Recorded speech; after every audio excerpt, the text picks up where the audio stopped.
नमस्कार साथियों, स्वागत है आप सभी का एग्जामपुर के इस महामंच पे। और दोस्तों, मैं हूं आपके साथ इरफान आजाद। अपेक्षा और उम्मीद मुझे ऐसी है कि आप सभी लोग स्वस्थ होंगे, मस्त होंगे और अपनी पढ़ाई में व्यस्त होंगे। तो जैसा कि आपको पता है, आज टेक्निकल इशू के कारण लाइव क्लास नहीं चल पाई है। तो मैं चाहता था कि आज की न्यूज आपके पास पहुंचना बहुत जरूरी है। तो सारी न्यूज नहीं तो कुछ न्यूज को जो बहुत ज्यादा इंपॉर्टेंट है उनको मैं रिकॉर्डेड क्लास में आपके पास भेज दे रहा हूं। अर्थात आपको यूट्यूब पर मिल जाएंगे रिकॉर्डेड क्लास के रूप में। आप इनको देख जरूर लीजिएगा, ठीक है। फिर हम कल करेंगे, क्योंकि टेक्निकल इशू है। एडिटर्स ने बहुत एफर्ट लगाया, कोशिश की, लेकिन वो बन नहीं पा रही है बात कुल मिला के, है ना। तो समय नहीं गवाते, हम अपने टॉपिक पे आते। और सबसे पहला जो टॉपिक है आपके सामने, जिसको हम कल डिस्कस करने वाले थे, समय के अभाव में हमने कल डिस्कस नहीं किया। वो टॉपिक क्या है कि मोंडेरा बना देश का पहला सौर विलेज। जो मोंडेरा है, गुजरात में गांव है मोडेरा। वही मोडेरा जो सूर्य मंदिर के लिए प्रसिद्ध है।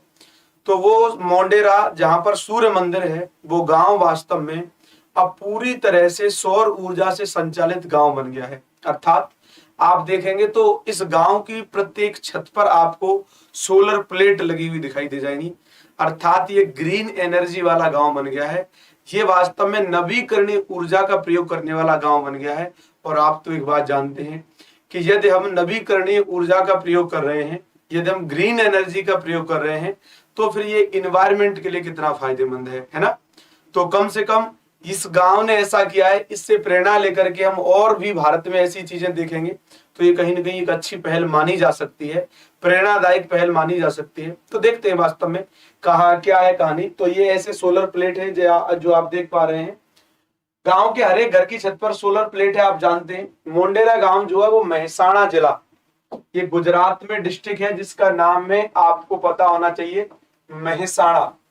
तो मेहसाणा जिले से 25 किलोमीटर दूर स्थित मोंडेरा गांव में ग्राउंड माउंटेड सोलर प्लांट, ये थोड़ा ध्यान दीजिएगा, ground mounted solar power plant लगाया गया है। बिजली बनाने के लिए गांव के हर एक घर की छत पर 1 किलोवाट क्षमता वाले सोलर पैनल और सोलर सिस्टम लगाए गए हैं। तो याद रखने की बात क्या है, 1 किलोवाट यानी प्रत्येक छत पर 1 किलोवाट, प्रत्येक छत पर क्या लगाया गया है, 1 किलोवाट का प्रत्येक छत पर सोलर पैनल लगाया गया है ना। और उस सोलर पैनल के माध्यम से जो विद्युत उत्पादन होगा और उसको पूरे को डिस्ट्रीब्यूट घर में किया जाएगा, उसको क्या कहेंगे, एक सोलर सिस्टम। तो सोलर सिस्टम क्रिएट किया गया है। ये सभी solar system battery energy storage system, जिसको आप शॉर्ट में जानते हैं BESS, battery energy storage system, यानी BESS से जुड़े हुए हैं। जैसे आपको क्या मानना है इससे, आप क्या समझेंगे BESS क्या होता है। तो जैसे सौर ऊर्जा का उत्पादन होगा, जब जब सूरज का प्रकाश आएगा, जब जब सनलाइट आएगी, तब तब इस प्लेट पर पड़ेगी, तो यहां से क्या होगा, एनर्जी बनेगी। फिर इस एनर्जी को स्टोर किया जाएगा। क्या किया जाएगा, स्टोर किया जाएगा।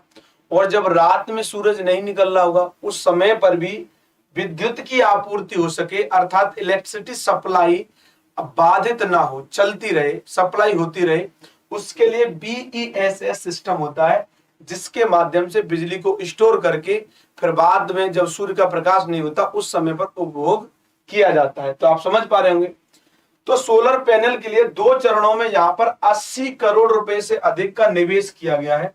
तो ध्यान आपको क्या रखना है कि यहां पर इस गांव में, जिस गांव का नाम है मोंडेरा, मेहसाणा जिला गुजरात, और यहां पर 80 करोड़ रुपए का निवेश किया गया, इन्वेस्टमेंट किसके लिए, यही इस गांव को वास्तव में सौर ऊर्जा से संचालित बनाने के लिए 80 करोड़ रुपए का इन्वेस्टमेंट किया गया है।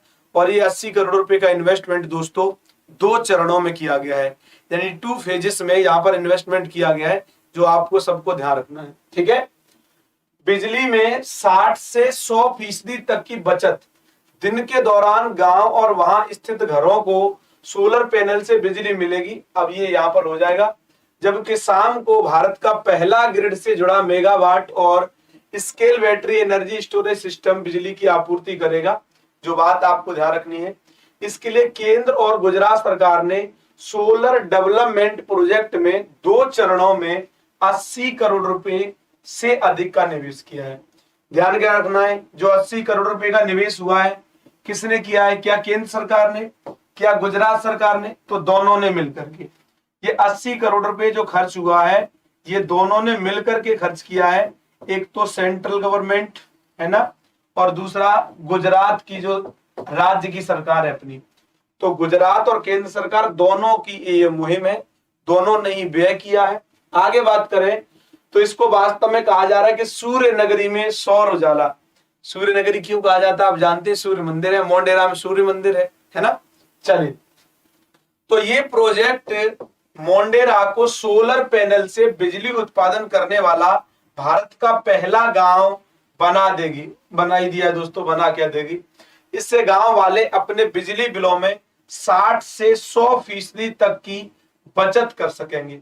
बहुत बड़ी बात है ये अपने में, कि यदि हम जो परंपरागत ऊर्जा के साधन थे उनके माध्यम से हम ऊर्जा, खास करके विद्युत ऊर्जा की आपूर्ति कर रहे थे, उससे हमारा जो व्यय हो रहा था, जो एक्सपेंडिचर हो रहा था, उसके कंपैरिजन में, उसकी तुलना में अब जो हमारा एक्सपेंडिचर होगा वो 60 से 100% तक कम हो जाएगा। ठीक है, तो मेरी बात को आप समझ पा रहे होंगे, अनुमान है। अब हम बात करते हैं, थोड़ा हिस्टोरिकल बैकग्राउंड में चलते हैं, मोढेरा के ऐतिहासिक पृष्ठभूमि में चलते हैं मोढेरा की। तो मोढेरा क्यों प्रसिद्ध है, आखिर क्या है, तो सूर्य मंदिर के लिए मोढेरा प्रसिद्ध है, आप जानते हैं, ये बेसिक बात है। लेकिन सूर्य मंदिर को यहाँ पर एक चालुक्य वंश के राजा थे जिनका नाम था भीम प्रथम। चालुक्य वंश के राजा भीम प्रथम ने 1026-27 में इसे बनवाया था। आपने पढ़ा होगा भीम प्रथम का नाम, भीम प्रथम, भीम द्वितीय, ये सब गुजरात के ही शासक हुआ करते थे। और गुजरात के शासक भीम द्वितीय ने शायद पहली बार, या कोई ऐसा कुछ फैक्ट है जो आपने इतिहास में पढ़ा होगा, उन्होंने मोहम्मद गौरी को सबसे पहले पराजित किया था, या ऐसा कुछ, या अंतिम बार पराजित किया था, ऐसा कुछ फैक्ट है, आप चेक जरूर कीजिएगा।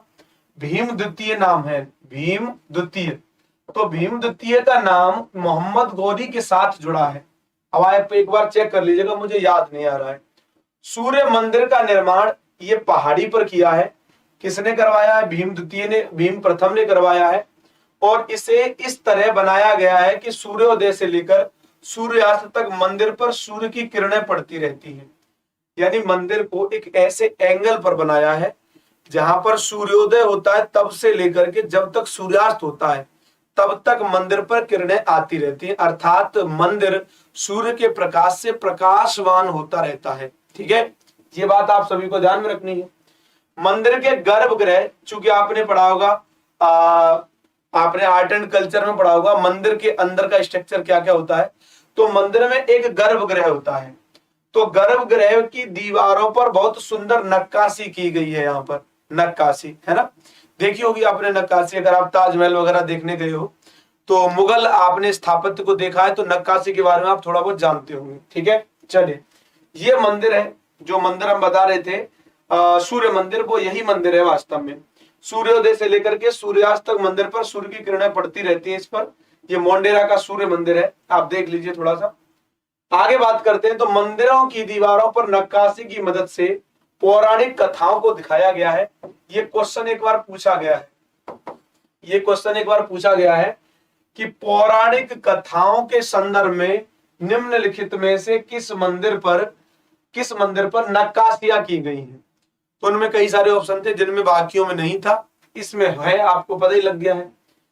अब बात करते हैं कि जो सूर्य मंदिर है, मोढेरा का जो सूर्य मंदिर है महसाणा जिला गुजरात में, ये वास्तव में और क्यों लोकप्रिय है। तो देखिए, ऐसी हिंदू धर्म दर्शन में किंवदंतियां हैं, कुछ कहावतें हैं कि यहाँ भगवान राम आए थे पश्चाताप करने के लिए। भगवान राम, जिनको आप एक परसोत्तम राम के रूप में जानते हैं, पुरुषोत्तम राम के रूप में जानते हैं, वो यहाँ पर पश्चाताप के लिए आए थे। अब आप कह रहे होंगे कि पश्चाताप के लिए क्यों आए थे, तो समझिएगा पूरी कहानी। सूर्य मंदिर के 3 मुख्य हिस्से हैं। यहाँ पर 3 मुख्य हिस्सों में एक तो सूर्य कुंड है, दूसरा सभा मंडप है, और तीसरा गूढ़ मंडप है। ये तीन हिस्से सूर्य मंडप के। सूर्य मंदिर जो है वो तीन भागों में विभाजित है, ठीक है। और तीन भाग हैं। कुंड में जाने के लिए सीढ़ियां बनाई गई हैं। अगर आप कुंड में जा रहे हैं जिसका नाम सूर्य कुंड है तो उसके लिए सीढ़ियां बनाई गई। कुंड का मतलब नीचे होगा, नीचे, तो कुंड में जाने के लिए सीढ़ियां बनी होंगी। तो सीढ़ियों पे देखा मैंने भी नहीं है, लेकिन अनुमान कर सकते हैं फोटो के हिसाब से कि ये जो नीचे कुंड बना हुआ है इसके लिए ये सीढ़ियां बनी हुई हैं। ये क्या बना हुआ है? सीढ़ियां बनी हुई हैं, तो सीढ़ियों से जा सकते हैं आप, ठीक बात है। कुंड का नाम राम कुंड है। लंका में रावण के वध के बाद भगवान राम ब्रह्म हत्या के पाप से मुक्ति चाहते थे और वो यहाँ पर आए थे, ऐसा माना जाता है। इसलिए जो कुंड है जिसे सूर्य कुंड कह रहे हैं, उस कुंड का नाम वास्तव में राम कुंड भी पड़ा हुआ है, ऐसा बताया गया है, ठीक है। मूल बात क्या थी, राम क्यों आए थे यहाँ पर? तो ऋषि वशिष्ठ, आप जानते हैं कुल गुरु ऋषि वशिष्ठ ने उन्हें पुष्पावती नदी, नदी का नाम क्या है? पुष्पावती नदी के किनारे स्थित मोढेरा जाने का निर्देश दिया था। इसलिए भगवान राम यहाँ पर आए थे और वास्तव में भगवान राम प्रायश्चित के लिए यहाँ आकर रहे। यहाँ उन्हें आत्मिक शांति भी मिली, ऐसा हिंदू धर्म दर्शन कहता है। क्यों? क्योंकि वास्तव में राम ने रावण को मारा था, तो गुरु वशिष्ठ कह रहे थे कि आपके ऊपर ब्रह्म हत्या का आरोप है, आप जाकर के वहां एक बार प्रायश्चित कर लीजिए। तो राम ने यहाँ आकर के प्रायश्चित किया था। अब देखिए बात क्या है कि यहाँ पर अब 3D प्रेजेंटेशन प्रोजेक्शन की सुविधा जो है वो मिल रही है। कैसे मिल रही है? मोढेरा एक संरक्षित पुरातात्विक स्थल है, ये तो आप जान ही गए हैं। संरक्षित क्यों है? क्योंकि सूर्य मंदिर है। ऐसा सूर्य मंदिर है सुबह से लेके शाम तक, सुबह से लेके शाम तक और शाम से लेके रात तक तुझे प्यार नहीं करूं, बल्कि यहाँ पर सूर्य में का प्रकाश आता है, ठीक है। पूरे गांव में सोलर पैनल से अब यहाँ 3D प्रोजेक्शन की सुविधा भी मिलेगी, है ना। कैसे मिलेगी? तो देखिए इस तरीके से 3D प्रोजेक्शन आपको पूरा गांव जो है वो जगमगाता हुआ मिलेगा। 3D प्रोजेक्शन का समय शाम को 6 से रात को 10 बजे तक रहेगा, ठीक है। आप समझ गए होंगे। प्रधानमंत्री जी ने सौर ऊर्जा संचालित 3D प्रोजेक्शन की भी शुरुआत यहाँ पर की है। ये रोजाना शाम को पर्यटकों और श्रद्धालुओं को मोढेरा के प्राचीन इतिहास से परिचित कराएगा। और गुजरात सरकार के मुताबिक इस प्रोजेक्ट के तहत मंदिर परिसर में हेरिटेज लाइटिंग की व्यवस्था की गई है। विरासतीय जो लाइट है उनकी व्यवस्था की गई है। ओ माय गॉड दोस्तों, मतलब देखना चाहिए एक बार, है ना।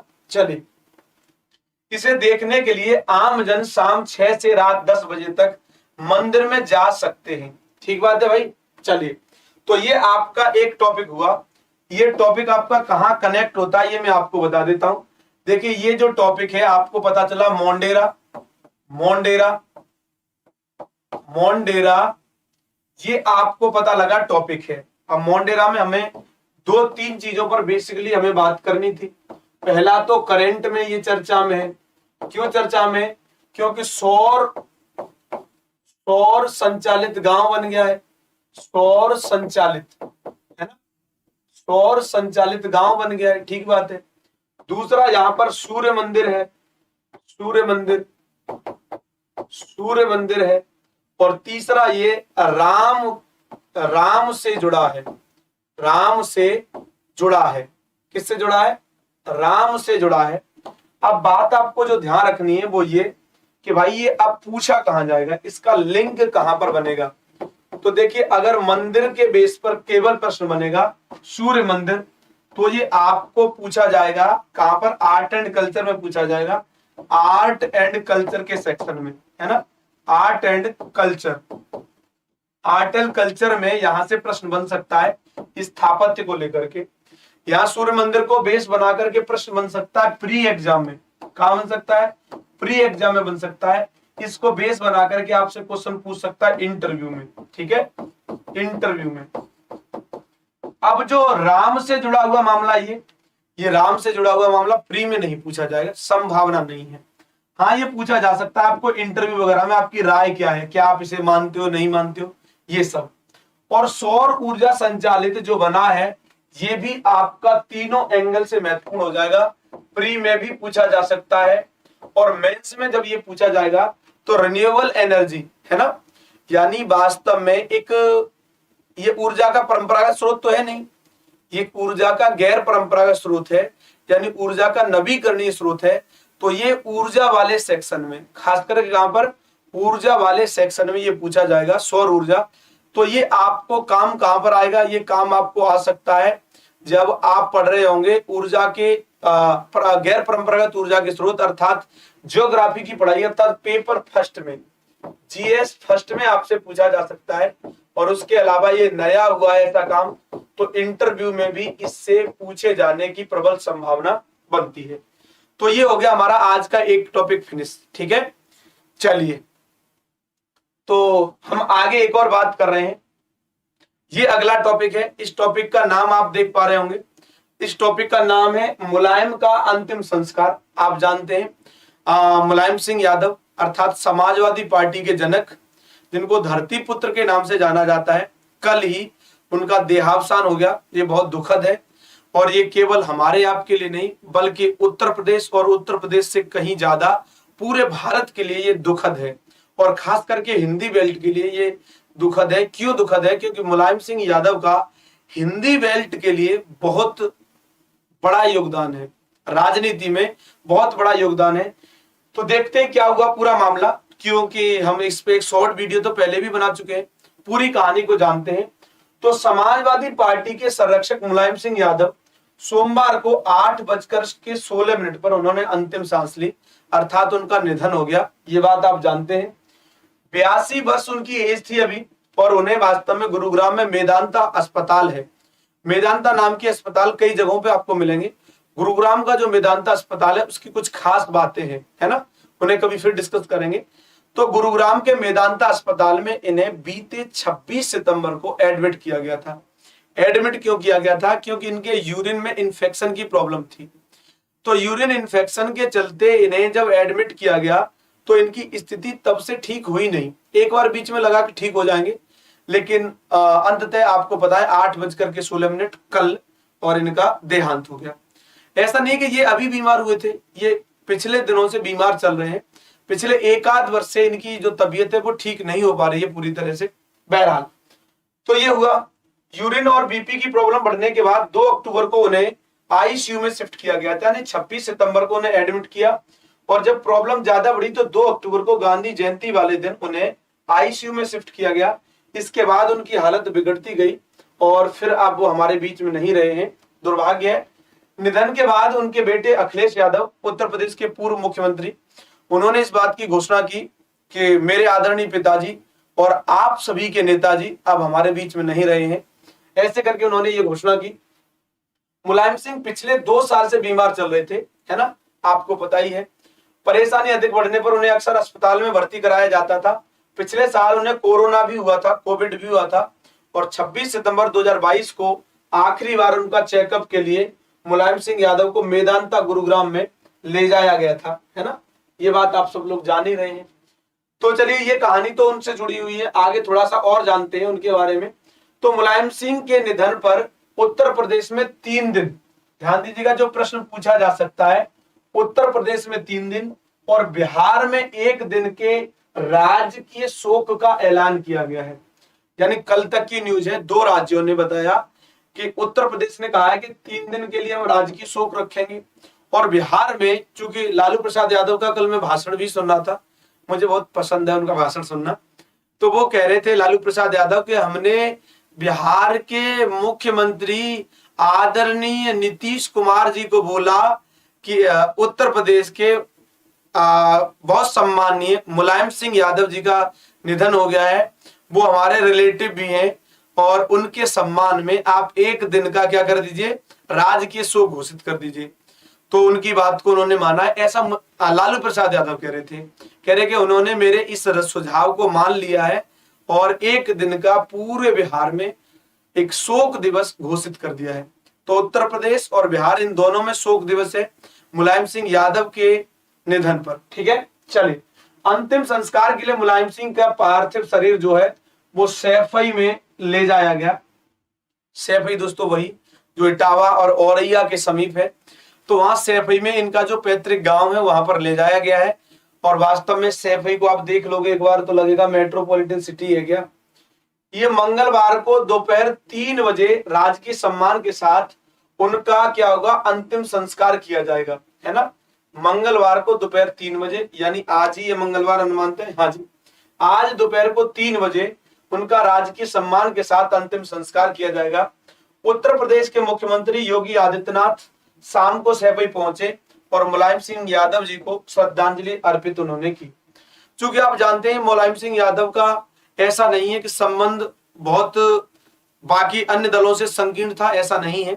अन्य दलों के लोगों से भी उनका संबंध अच्छा था, स्पष्ट था, एकदम कट्टरवादी नहीं थे वो, इसलिए बाकी लोगों का भी संबंध था। ठीक है, तो चलिए ये मुलायम सिंह यादव को आप देख पा रहे हैं और ये योगी आदित्यनाथ जी उत्तर प्रदेश के मुख्यमंत्री ये श्रद्धांजलि अर्पित कर रहे हैं, आप समझ रहे होंगे।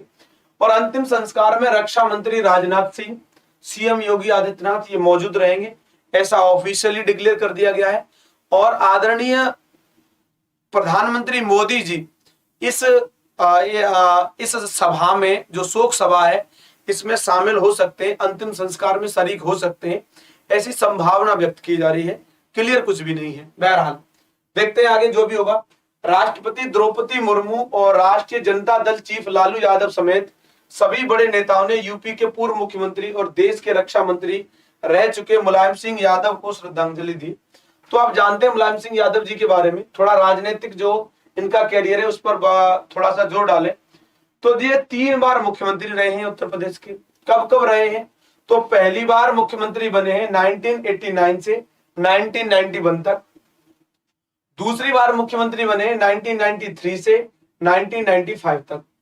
इसमें जो आपको ध्यान रखना है वो ये कि 1989 से 1991 तक जब मुख्यमंत्री बने हैं तब समाजवादी पार्टी नहीं थी, तो समाजवादी पार्टी से नहीं बने हैं। समाजवादी पार्टी का गठन इनके द्वारा 1992 में किया गया था। तो दूसरी बार जब ये मुख्यमंत्री बन रहे हैं तब ये बाकी लोगों के समर्थन से बन रहे हैं, लेकिन समाजवादी पार्टी से ही ये चुनाव लड़े हैं। तीसरी बार जब ये बने हैं तो 2003 से 2007 तक, इसका तो मुझे भी थोड़ा थोड़ा याद है। आगे बात करते हैं। ये 8 बार विधानसभा सदस्य रहे हैं, यानी जो लेजिस्लेटिव असेंबली होती है उसके सदस्य रहे हैं 8 बार, है ना। कब कब रहे हैं, तो 1967 में पहली बार ये विधानसभा पहुंचे, 1974 में पहुंचे, फिर 77 में, फिर 1985, 1989, 1991 और 1993 और 1996, कितने तक ये कहां पहुंचे हैं, विधानसभा पहुंचे हैं 8 बार। और लोकसभा में पहुंचे हैं ये 7 बार। लोकसभा कितनी बार पहुंचे, 7 बार ये लोकसभा पहुंचे हैं। तो 7 बार कब कब लोकसभा पहुंचे हैं, तो 1996 में, यानी 1996 में पहली बार लोकसभा पहुंचे हैं, पहली बार विधानसभा पहुंचे थे 1967 में। ध्यान दीजिएगा, लगभग 30 वर्ष का अंतराल, यानी 29 वर्ष बाद, 29 वर्ष बाद।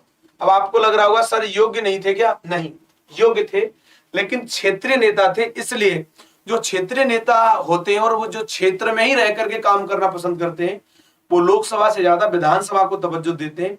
इसलिए माननीय मुख्यमंत्री रह चुके मुलायम सिंह यादव को विधानसभा से लोकसभा पहुंचने में 29 वर्ष का लगभग समय लग गया।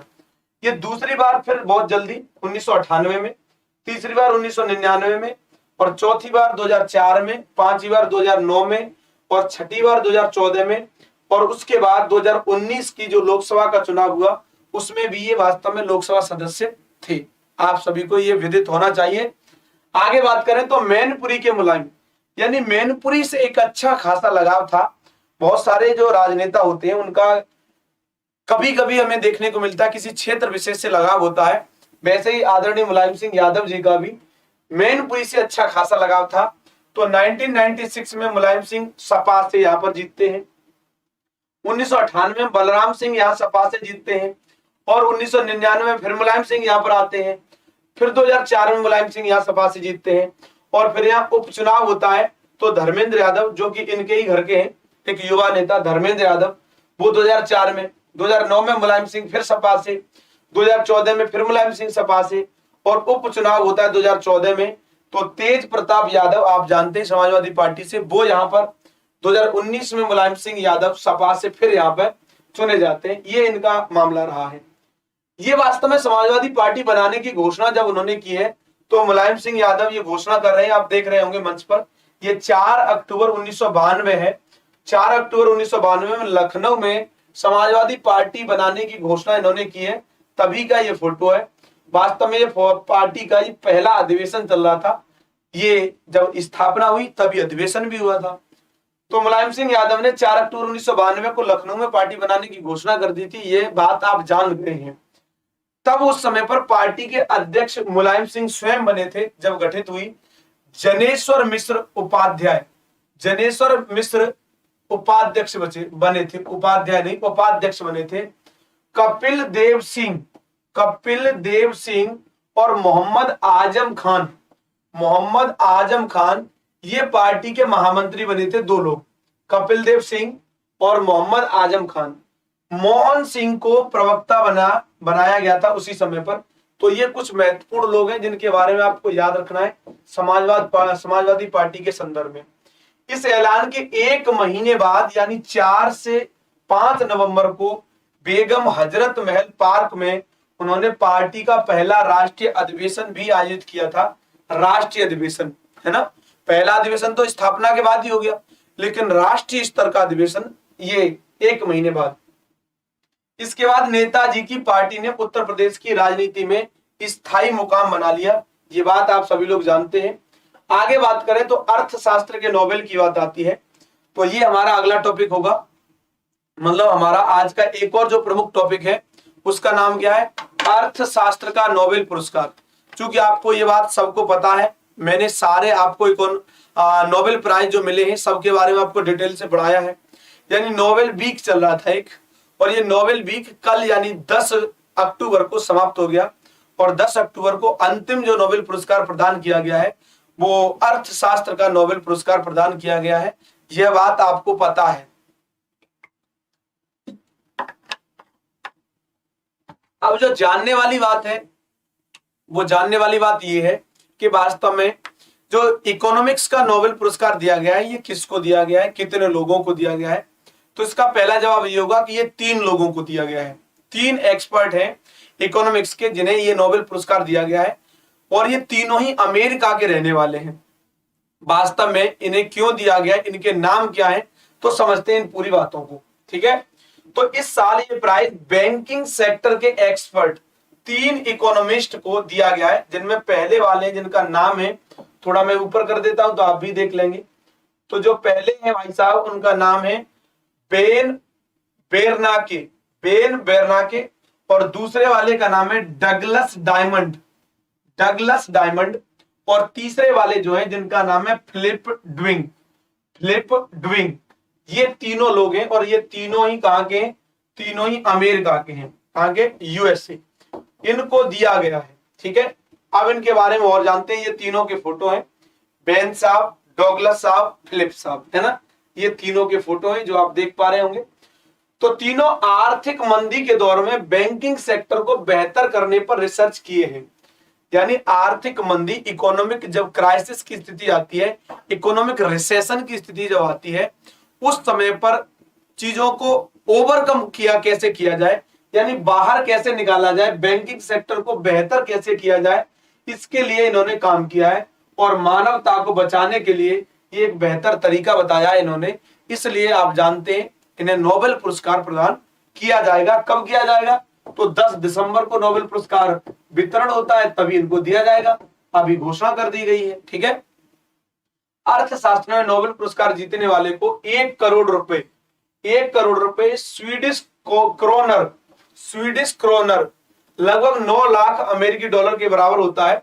1 करोड़ स्वीडिश क्रोनर जो कि 9 लाख अमेरिकी डॉलर के बराबर होता है, इतनी नगद राशि प्रदान की जाती है। ठीक है, चलिए आगे बात करते हैं। तो आपको पता लग गया इन्होंने बैंकिंग सेक्टर को आर्थिक मंदी के दौर में कैसे बचाया जाए, इस पर रिसर्च किया हुआ है। और वास्तव में इकोनॉमिक्स का नोबेल अनाउंस करते हुए कमेटी ने कहा कि तीनों एक्सपर्ट ने दुनिया को बताया कि इकोनॉमी जब मुश्किल दौर में होती है तो समाज को बैंकों की मदद लेकर कैसे निपटना चाहिए। यानी जब इकोनॉमी क्राइसिस की स्थिति में होती है, जब अर्थव्यवस्था कहीं ना कहीं दिक्कत में होती है, तब बैंकिंग सेक्टर की मदद लोगों को लेनी चाहिए और कैसे उस स्थिति से बाहर आना चाहिए, ये इन्होंने तरीका बताया है, जिसको आपको सबको ध्यान में रखना है। यानी बैंकिंग सेक्टर की तबाही से बचाना क्यों सबसे अहम है और कैसे बचाया जा सकता है, इस पर इन्होंने रिसर्च किया है, इसी पर इन्होंने डिस्कशन किया है, जो आप बात ध्यान रखेंगे। तीनों ही इकोनॉमिस्ट ने बैंकिंग सेक्टर से जुड़ा ये अहम रिसर्च 1980 से शुरू किया था।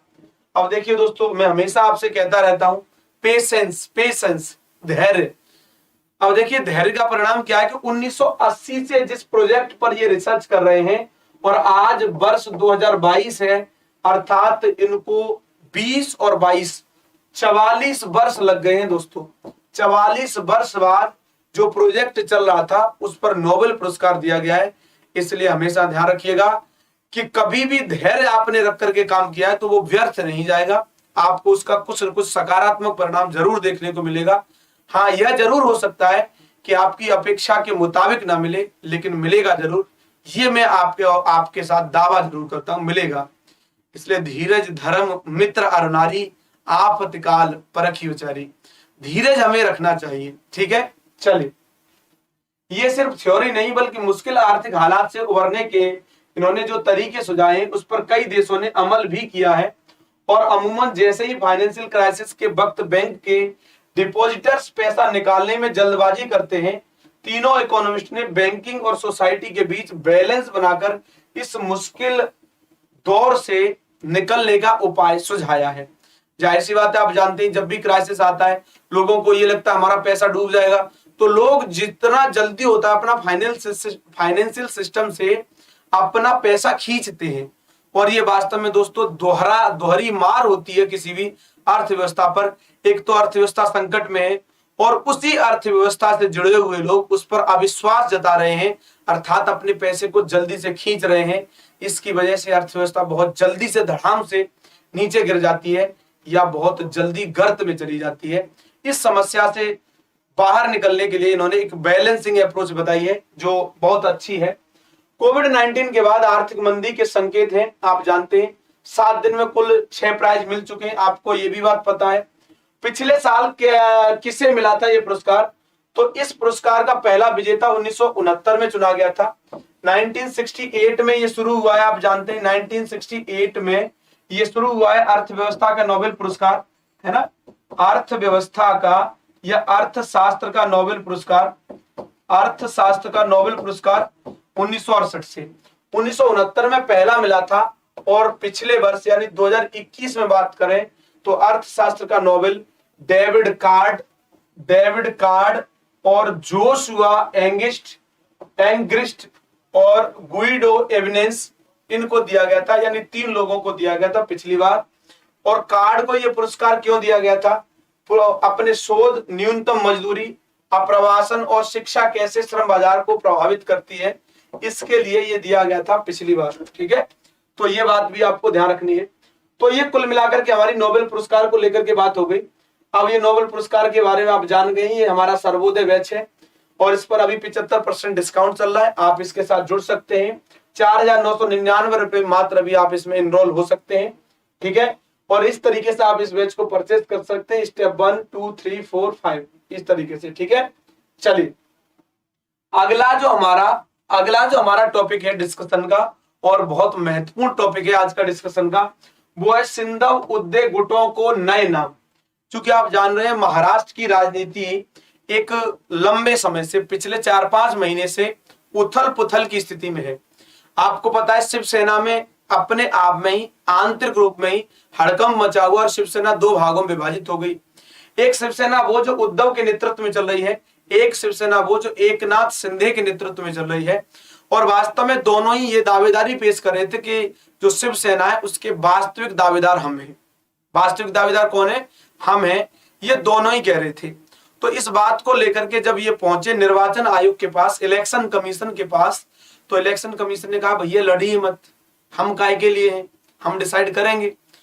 तो इन्होंने कहा कि ठीक है, तो दल जो है उस दल का और इनके पास जो चुनाव चिन्ह है दल का, ये किसे दिया जाए, इस बात का निर्धारण करना था इलेक्शन कमीशन को, निर्वाचन आयोग को, चुनाव आयोग को ये निर्धारण करना था। तो चुनाव आयोग को लगा कि इनकी बात नहीं बनेगी, इसलिए जो पार्टी का परंपरागत नाम था और जो पार्टी का परंपरागत चिन्ह था, पार्टी का परंपरागत नाम क्या था? शिवसेना। पार्टी का परंपरागत चुनाव चिन्ह क्या था? तो धनुष, यानी क्या? निशान, तीर कमान का जो निशान है, ये वाला इनका चुनाव चिन्ह था। तो पार्टी ने इन दोनों के इस कॉन्फ्लिक्ट की वजह से न तो किसी को ये नाम दिया है और ना ही किसी को ये चिन्ह दिया है, यानी पार्टी ने दोनों को अलग अलग नाम दे दिए हैं। एक को चुनाव चिन्ह भी दे दिया है, एक को चुनाव चिन्ह नहीं दिया है। क्यों नहीं दिया है, समझिए पूरी बात को। तो देखिए, जो उद्धव ठाकरे के नेतृत्व में, उद्धव ठाकरे के नेतृत्व वाला जो गुट है, उसको नाम दिया है इलेक्शन कमीशन ने शिवसेना उद्धव बाला साहेब ठाकरे। शिवसेना उद्धव बाला साहेब ठाकरे नाम दिया गया है इन्हें। और वास्तव में इस दल का, इस पार्टी का जो चुनाव चिन्ह है, चुनाव चिन्ह, वो दिया गया है मसाल। क्या दिया गया है? मसाल। ये मसाल चुनाव चिन्ह है, ये मसाल जलती हुई आपको दिख रही है। तो ये वास्तव में इनकी जो पार्टी है, जिसका नाम दिया है शिवसेना उद्धव बाला साहेब ठाकरे, ये इस गुट का चुनाव चिन्ह रहेगा।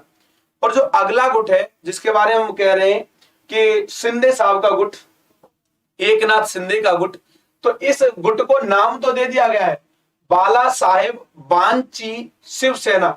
इस गुट को नाम दे दिया बाला साहेब बांची शिवसेना, लेकिन अभी इस गुट को चुनाव चिन्ह प्रदान नहीं किया गया है। क्यों नहीं किया गया है चुनाव चिन्ह प्रदान? इसके भी पीछे एक लंबी कहानी है जिसको आप समझिएगा ध्यान से। शिंदे का मांगा गया निशान गदा था। क्या इन्होंने मांगा था? गदा मांगा था। देखिए, वास्तव में ये है जो आपको ध्यान रखना है कि इन तीनों से दोनों से इलेक्शन कमीशन ने यह कहा कि आप 3-3 चुनाव चिन्ह हमें सुझाइए, हम उन 3 में से आपको एक चूज करके दे देंगे। ठीक बात है। तो 3-3 इन्होंने सुझाए। तो जो 3 इन्होंने एकनाथ शिंदे ने सुझाए थे, उनमें एक गदा भी था। क्या था? गदा। और सबसे ज्यादा फोकस ये कर रहे थे कि गदा ही हमें चुनाव चिन्ह मिल जाए। लेकिन इलेक्शन कमीशन ने कहा कि ये किसी धार्मिक भावना से जुड़े हुए हैं, इसलिए धार्मिक भावना से जुड़े हुए चुनाव चिन्ह प्रदान नहीं किए जा सकते। तो आपको अभी चुनाव चिन्ह नहीं दिया जाता है, आपको जल्दी एक नया चुनाव चिन्ह प्रदान किया जाएगा। ये कहकर के इनको चुनाव चिन्ह नहीं दिया, लेकिन इनकी पार्टी का नाम घोषित कर दिया। यह बात आप सभी को ध्यान रखनी है। तो वास्तव में गदा उन्हें नहीं दिया गया। चुनाव आयोग ने इसे धार्मिक प्रतीक माना और शिंदे को नया चुनने को कहा गया है, नया चुनाव चिन्ह चुनने को कहा गया है। उद्धव जी ने जानकारी दी थी कि उपचुनाव के लिए उन्होंने चुनाव आयोग को 3 नाम और 3 निशान के विकल्प दिए थे, जिनमें निशानों में उद्धव जी ने जो दिया था, पहला दिया था त्रिशूल, दूसरा दिया था उगता सूरज और तीसरा दिया था मसाल। तो इनको तो इन तीनों में से एक मिल गया, मसाल भी था इनका, मसाल मिल गया। लेकिन वही पार्टी के नाम शिवसेना बाला साहेब ठाकरे, उद्धव जी ने जो नाम दिया था पार्टी के लिए, वो नाम दिए थे शिवसेना बाला साहेब ठाकरे, पहला नाम। दूसरा दिया था शिवसेना बाला साहेब प्रबोधन कर ठाकरे, दूसरा नाम ये दिया था। तीसरा दिया था शिवसेना उद्धव बाला साहेब ठाकरे, शिवसेना उद्धव बाला साहेब ठाकरे। तो इन्हें नाम कौन सा मिल गया? ये वाला मिल गया, तीसरा वाला। यानी इन्हें इनका काम बन गया। उद्धव जी ने जो निशान दिए थे 3, उनमें से निशान भी मिल गया। जो 3 पार्टी के नाम सुझाए थे, उनमें से पार्टी का नाम भी मिल गया। अब बात करते एकनाथ शिंदे की। तो एकनाथ शिंदे ने भी जो चुनाव चिन्ह के लिए दिए थे 3, उनमें त्रिशूल था, उगता सूरज था और एक गदा था। क्या था? गदा। तो ये चुनाव चिन्ह इन्होंने दिए थे। चुनाव आयोग ने इन तीनों में से कोई भी इन्हें प्रदान नहीं किया है। वजह ये बताई कि उगता सूरज जो है पहले से ही चुनाव चिन्ह है डीएमके का। किसका? डीएमके का चुनाव चिन्ह है पहले से ही। और त्रिशूल और गदा ये दोनों धार्मिक चिन्ह बताते हुए आयोग ने इन्हें देने से इनकार कर दिया कि धार्मिक चिन्हों को हम नहीं देंगे, और उगता सूरज पहले से ही किसी का है। ठीक है, चलिए। महाराष्ट्र में शिवसेना के उद्धव ठाकरे और एकनाथ शिंदे गुट ने मुंबई की अंधेरी पूर्व सीट पर उपचुनाव के लिए चुनाव चिन्ह इलेक्शन कमीशन को सौंप दिए हैं। ये बात आप जान गए हैं। तो ये टॉपिक था। अब देखिए, बहुत जल्दी ही एकनाथ शिंदे के गुट को भी चुनाव चिन्ह प्रदान कर दिया जाएगा, क्योंकि उनको नाम तो मिल ही गया है। ठीक है, तो ये बहुत सारी बातें थी। आज के लिए हम इतना ही करते हैं और कल मिलेंगे। हम अपनी व्यवस्थित क्लास को कल आगे कंटिन्यू करेंगे। ठीक है, तो चलिए, आप ध्यान रखिए अपना और अपनों का। पढ़ते रहिए, हंसते रहिए, मुस्कुराते रहिए। धन्यवाद, नमस्कार।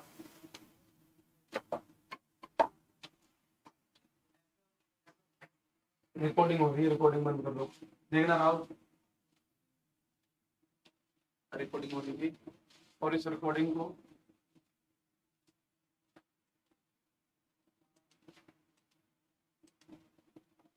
आवाज बंद करो।